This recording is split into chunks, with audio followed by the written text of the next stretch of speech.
امریکہ میں جو shut down ہے اس کو لے کے لوگوں کے نا ایک اپنے بھی کوئی ورژنز ہیں، لیکن جو ایکچوئل فیکٹس ہیں وہ آپ کو پتہ ہونے چاہیے بالکل کہ مسئلہ ہے کیا. جو میں اس پہ ریسرچ کری تھی سارا، اس میں ایک تو آپ کو دیکھیں جو گورنمنٹ ورکرز کی، ایک تو یہ سارے جو ادارے ہیں ان کے جو گورنمنٹ کے پے رول پہ لوگ ہیں ان کی سیلریز کو کر دیا ہے فریز، اور اس میں کچھ لوگ ہیں جن کو تو لیو پہ بھیج دیا ہے وداؤٹ پے، لیکن کچھ ایسے ورکرز ہیں جن کے بغیر بالکل بھی سسٹم کولیپس کر جائے گا. ہیلتھ ورکرز ہو گئے یا کچھ اور ایسے ادارے، اس میں پتہ کیا کرنا ہے کہ آپ کام کریں گے لیکن سیلری نہیں ملے گی، تو ورک وداؤٹ پے. بالکل ایسے ہی ہے. اس میں کافی دفاعی ادارے بھی آ جاتے ہیں، science and research and development کے ادارے آ جاتے ہیں. پھر ناسا کا ادارہ بہت متاثر ہوا ہے، بتایا جا رہا ہے کہ 15,000 کے قریب ملازمین ان کو تنخواہیں نہیں مل رہی ہیں، تک 2 یا 3,000 ملازمین ہی رہ گئے ہیں. اچھا، ڈیموکریٹس اور ریپبلکنس کا بھی اس میں معاملہ شروع ہو گیا جب یہ رکی تنخواہیں وغیرہ اور یہ سارے وفاقی ادارے، تو اس میں اب کچھ سٹیٹس میں زیادہ، کیونکہ گرین انیشیٹو آپ کو پتہ ہے گرین انرجی پر بڑی تنقید کی تھی انہوں نے، ڈونلڈ ٹرمپ نے، تو بتایا جا رہا ہے کہ گرین انرجی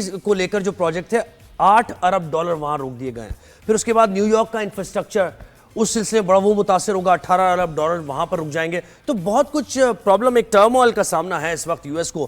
تو کیسے یہ پالیسیز چل رہی ہیں اور ان پالیسیز کو لے کر یو ایس کے لوگ کیا کہتے ہیں، ڈیموکریٹس کیا کہتے ہیں، ریپبلکنس کیا کہتے ہیں، یہ ہم جانیں گے. فیض رحمان صاحب نے ہمیں جوائن کیا، اینالسٹ ہے یو ایس سے، ہمیں جوائن کیا. فیض صاحب بہت شکریہ، آپ نے ہمیں وقت دیا. گڈ مارننگ، کیسے ہیں آپ؟ Absolutely. Good night actually, or good morning. بالکل ایسے. Good night. Good night. ابھی یہاں رات کے 12:30 بج رہے ہیں تو گڈ مارننگ ہی ہے. جی صحیح بات ہے. فیض صاحب یہ بتائے گا، یہ تو بلینز آف ڈالرز کا نقصان ہے ویسے بھی اکانومی کے لیے، تو مقصد کیا ہے اس شٹ ڈاؤن کا؟ دیکھیے، یہ بیسیکلی پالیٹیشینس کی نالائقی کا منہ بولتا ثبوت ہے.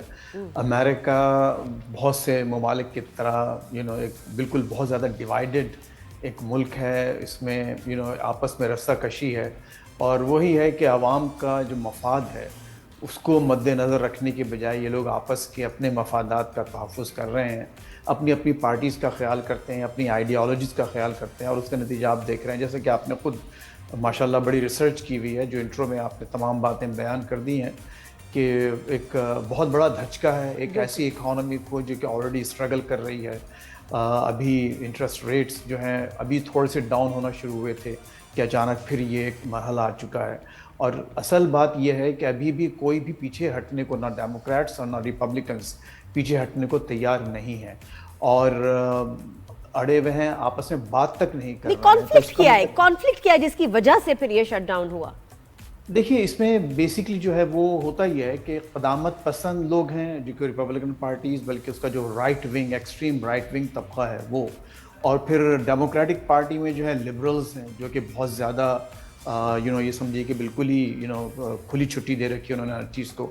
تو لبرلز کا کہنا یہ ہوتا ہے کہ گورنمنٹ کو ہر چیز پر خرچ کرنا چاہیے، آپ ہر پروگرام پہ خرچ کریں، چاہے وہ مثال کے طور پر جیسے ٹرانسجینڈرز کی پروٹیکشن کی بات ہے، کچھ بہت سے اور بھی کچھ نامعقول پروگرامز بھی ہیں جس پر حکومت جو ہے خرچ کرتی آ رہی ہے، ابھی بھی کر رہی ہے. ریپبلکنز اور قدامت پسند یہ کہتے ہیں ابارشن کو آپ فنڈ نہ کریں، جو سرکاری کلینکس ہیں ان کو بند کریں، اور دوسرے جو غریبوں کی ویلفیئر کے پروگرامز ہیں ان پر خرچ نہ کریں. بہت سے جو یہاں انڈاکیومنٹڈ لوگ رہتے ہیں ان کو کچھ صحت کی سہولتیں دی جاتی ہیں، ہیلتھ ایک بہت بڑا ایک ہے اس میں، جی ہاں، ان پر خرچ نہ کیا جائے. اچھا، پھر عورتوں کی بہت سی غریب عورتوں کے لیے جو سنگل مدرز ہیں ان کے لیے بہت سے پروگرامز ہیں، اس کو یہ لوگ بند کرنا چاہتے ہیں. تو بیسیکلی ایک اچھی بات نہیں ہے کہ ریپبلکنز اتنی زیادہ کٹس بجٹس میں چاہتے ہیں. لیکن تماشا یہ ہے کہ ابھی یعنی سپٹمبر 30 کو بجٹ ایکسپائر ہوا ہے، اور اس وقت پورا ملک، ایک دنیا کا سپر پاور، اس وقت بغیر کسی بجٹ کے دوسرا تیسرا روز شروع ہو گیا ہے، اور اس وقت ان کے پاس کوئی بجٹ، باقاعدہ اپرووڈ بجٹ نہیں ہے کہ اپنے معاملات چلا سکیں. جیسے آپ نے اپنے انٹرو میں صحیح فرمایا کہ ضرور کچھ جہاں اسینشیل سروسز ہیں وہ ضرور چل رہی ہیں، ان کے لیے فنڈنگ موجود ہے. پھر ہوتا یہ ہے کہ کانگریس کچھ ایک اسٹاپ گیپ ارینجمنٹ کے طور پہ ایک چھوٹا سا کوئی لا پاس کر دیتی ہے جس کے ذریعے جو یہ اسینشیل سروسز چلتی ہیں. لیکن اچھا، لیکن فیض صاحب مجھے بتائیں کہ یہ کیا آپ اسے کوئی سیاسی سمجھ رہے ہیں کہ ایک دوسرے کے خلاف ایک ٹگ آف وار چل رہی ہے، یا پھر اس سے بڑھ کے ہے؟ جیسے ہم اپنے انڈر ڈیولپ کنٹریز کی بات کریں یا ڈیولپنگ کنٹریز، پاکستان کی بات کریں اور دیگر، تو وہاں دیکھیں فنڈز ہوتے ہی نہیں ہیں. یہاں بھی ایک بحث یہ چلتی ہے ہماری کہ ویلفیئر اسٹیٹ ہونی چاہیے, ہیلتھ کارڈز ہونے چاہیے, لیکن جب اس طرف گورنمنٹ بڑھتی ہے تو ان کے پاس پیسے ہی نہیں ہوتے ہیں. تو کیا واقعی یو ایس میں اکانومی اتنی بیٹھ چکی ہے کہ ان کے پاس پیسے نہیں ہیں اب, یا پھر یہ ایک پولیٹیکل معاملہ ہے جس کو جہاں ٹریلین آف ڈالرز کا ٹریڈ ہو رہا ہے, آپ نے کیا انالائز کیا؟ عام بندے کی پرسیپشن یہ ہے کہ بہت پیسہ ہے ان کے پاس, ان کے تو کرائسس نہیں ہو سکتے, ان کا تو ڈیٹ نہیں ہوگا ان کے اوپر. بالکل آپ نے آپ سے دونوں آپ کے سوالات بالکل صحیح ہیں, دونوں رخ اس کے آپ کو صحیح ثابت ہوتے ہوئے نظر آتے ہیں. اس کی وجہ یہ ہے, پہلی بات تو یہ کہ ان کے پاس پیسہ نہیں ہے. $40 ٹریلین کا قرضہ ہے امریکہ پر, $40 ٹریلین, بلین نہیں, ملین نہیں, ٹریلین ڈالرز کا قرضہ ہے. اچھا, امریکہ کا فائدہ یہ ہے کیونکہ یہ ڈالرز ان کی کرنسی ہے اور یہ فیڈرل گورنمنٹ جتنے چاہیں ڈالرز چھاپ سکتے ہیں, تو وہ قرضہ بن جاتا ہے, جتنا چھاپا جاتا ہے وہ سب قرضہ بن جاتا ہے. تو 40 ٹریلین کا یہ مطلب نہیں ہے کہ انہوں نے کوئی دوسرے ملکوں سے قرضہ لیا ہے, بلکہ یہ وہ پیسہ ہے 40 ٹریلین جو نے اوور دی ایئرز یہ ڈالرز چھاپ کر بانڈز ریلیز کرتے ہیں اور اپنی اکانومی کو فنڈ کر رہے ہیں. تو اس میں کوئی شک نہیں ہے کہ اس وقت امریکہ کے پاس ہارڈ کیش نہیں ہے, ابھی پوری اکانومی ڈیٹ پر اور قرضے پر چل رہی ہے. تو یہ پیسے واپس کرنے ہوتے ہیں فیض, واپس جس طرح باقی ملک کرتے ہیں نا, ہاں دیکھیے یہ واپس کس کو کرنے ہوتے ہیں, یہ بھی بتائیے گا کہ یہ کس کو دیتے ہیں, ہم تو IMF کو دے رہے ہیں, یہ کس کو دے رہے ہیں؟ جی ہاں, اچھا دیکھیے اب یہ دلچسپ بات یہ ہے کہ یہ جیسے میں نے عرض کیا کہ جب یہ ایک ڈالر چھاپتے ہیں, جیسے $1 بلین انہوں نے چھاپا, تو بلین ڈالر کے یہ بانڈز ریلیز کر دیتے ہیں, ٹریجری بانڈز. تو جیسے میں, آپ اور کوئی دوسرا ملک وہ خرید سکتا ہے, تو دوسرے جو ممالک ہیں اپنے ایکسٹرا پیسے وہ ڈالرز میں محفوظ رکھنے کے لیے ان کے بانڈز خرید لیتے ہیں. تو اس وجہ سب سے بڑا جو ان کا باؤنڈ بائر ہے, یا جسے کہیے کہ سب سے بڑا جو کریڈیٹر ہے وہ ہے جاپان, پھر UK, پھر چائنا. تو یہ تمام ممالک نے یہ ٹریلینز آف ڈالرز کے اپنے پیسے انہوں نے ان کے بانڈز میں انویسٹ کیے ہوئے ہیں. تو یہ امریکہ ہر سال hundreds of billions of dollars interest ان بانڈز پر ان ممالک کو اور ان لوگوں پر جنہوں نے کہ وہ خریدے ہوئے ہیں بانڈز. لیکن ویسا پھر تو اس کا مطلب یہ ہے کہ اگر یہ صورتحال ہے اکانومی کی, دوسری طرف ڈونلڈ ٹرمپ چائنا کو بھی آنکھیں دکھا رہے ہیں, وہ رشیا سے بھی تعلقات جب آئے تھے تو کہہ رہے تھے کہ میرے دوست ہے پوٹن, لیکن رشیا سے بھی کوئی اچھے انڈیا سے بھی کوئی اچھے تعلقات نہیں, تو یہ پالیسیز کس طرف جا رہی ہیں آپ نے؟ اچھا دیکھیے, بڑی دلچسپ بات کی, بہت اچھا موازنہ کیا آپ نے. اب سلسلہ یہ ہے, اگر آپ کو یاد ہو تو بہت بڑی دھمکی دی تھی ڈونلڈ ٹرمپ نے کہ خبردار اگر ڈالر کے مقابلے پر کسی نے کوئی کرنسی لانے کی کوشش کی, خصوصاً برکس کے حوالے سے, جو برکس کے جو الائنس ہے, برازیل, رشیا, انڈیا, چائنا اور ساؤتھ افریقہ, انہوں نے کہا کہ اگر انہوں نے اپنی کرنسی لانے کی کوشش کی تو وہ بہت برا دن ہوگا, ہم ہر لحاظ سے ڈالر کو پروٹیکٹ کریں گے.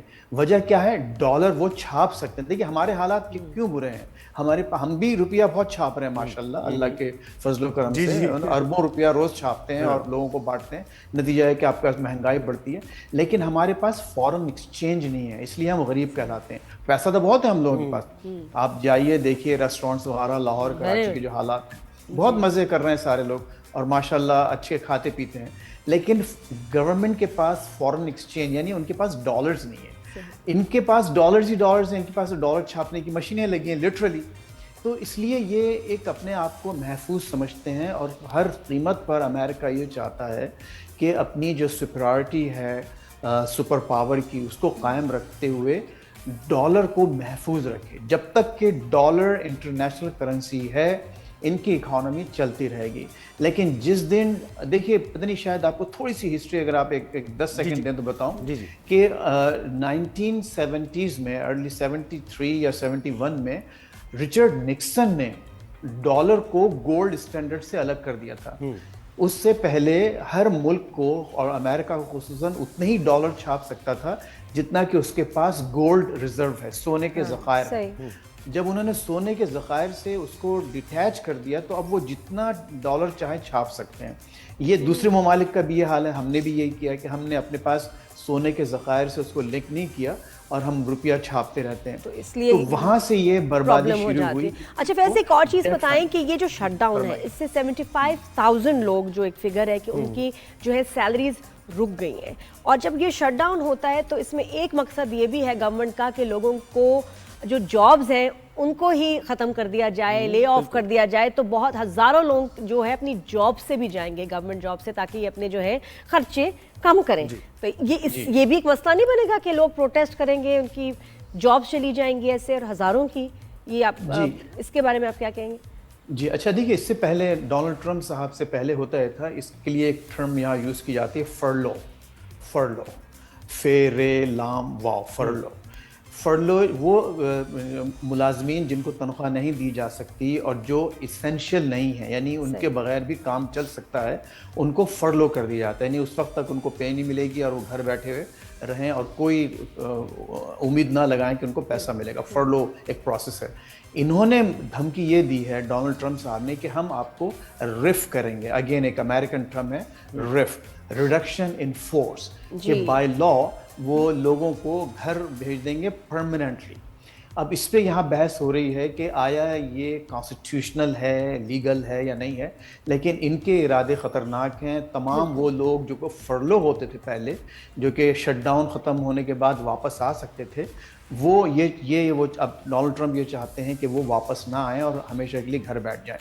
لیکن یہ بہت ایکسٹریم ایک اسٹیپ ہے, اور ظاہر ہے کہ اگر آپ اتنے ہزاروں لوگوں کو رف کر دیں گے, گھر بھیج دیں گے, تو پھر جب شٹ ڈاؤن ختم ہوگا تو پھر کیا ہوگا؟ اچھا, لوگ یہ بھی بڑے غصے میں ہیں کہ جی آپ کے پاس گورنمنٹ اداروں کے لوگوں کو پیسے دینے کے لیے آپ کے پاس کچھ نہیں ہے, لیکن جو آئس آپ نے ڈپارٹمنٹ بنایا ہے امیگرینٹس کے خلاف جو آپریشن کر رہے ہیں, ان کے لیے یہ ایک ایکسٹرا جو بجٹ کریٹ ہوا, ان کو جو تنخواہیں دی جا رہی ہیں, وہاں سے وہاں پیسے کیسے آ رہے ہیں؟ اور بھی تشویش ہے, یہ ایڈ کر لیجیے گا اس میں, اور بھی جو ڈونلڈ ٹرمپ نے اسپیچ کی ہے وہاں یو این میں, انہوں نے گرین انرجی کے بارے میں بڑی تنقید کی. میں بہت اگینسٹ اس کے لیے, اور ایسا کچھ ہے ہی نہیں, یہ اسکیم ہے, کلائمیٹ چینج بھی انہوں نے کہا کہ اسکیم ہے, کچھ بھی نہیں ہے. تو اس کا مطلب ہے یو ایس میں یہ دو ڈپارٹمنٹ, یہ دو ہیڈز, یہاں تو انویسٹ کرنا ہی نہیں ہے انہوں نے. کیا خیال ہے؟ بڑے حیرت انگیز ٹائمنگز ہیں اس وقت, خصوصاً امریکہ میں. وہ جو باتیں سوچ بھی نہیں سکتا تھا ایک عام امریکی, اس وقت ڈونلڈ ٹرمپ نے اس کو ایک نارملائز کر دیا. ایسا لگتا ہے کہ وہ نارمل بیہیویئر ہے. بجائے ارشاد فرمایا آپ نے, یعنی امریکہ کا صدر وہ ایک international the biggest international podium پر کھڑے رہ کے وہ یہ کہہ رہا ہے کہ یہ سب کچھ فراڈ ہے, کلائمیٹ چینج اور یہ جو گرین انرجی, یہ سب فراڈ ہے. تو انہوں نے اب پھر آج ہی کی خبر یہ ہے کہ اب انہوں نے امریکہ کی کئی لینڈز کو, بہت بڑے پیسز آف لینڈز کو اوپن کر دیا ہے کہ وہاں دوبارہ کوئلے کی کانیں جو ہیں وہ شروع کر دی جائیں, اور وہاں باقاعدہ کوئلے مور بزنس, مور منی. سر آپ سے مزید بات ہوگی, ابھی قطع کلامی کی معذرت, بس کم رہ گیا.